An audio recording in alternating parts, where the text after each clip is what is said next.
দেখো বন্ধুরা, পাখিগুলো কি সুন্দর।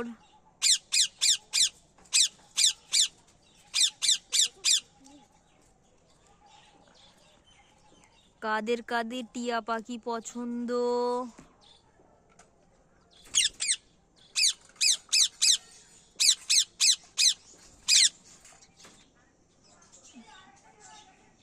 কি সুন্দর চন্দ্রমল্লিকা ফুল।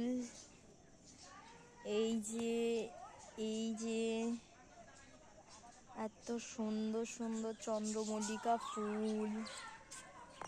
এই দেখো এখানেও ছোট ছোট ফুল। এইটা হলো মুরগি ঘর, কতগুলো দেশি মুরগি পোষা। সব খাঁচায় ঢুকে যাচ্ছে এরা। ডিম পেড়েছে না? আচ্ছা, মাছের ভিতরে ডিম আছে।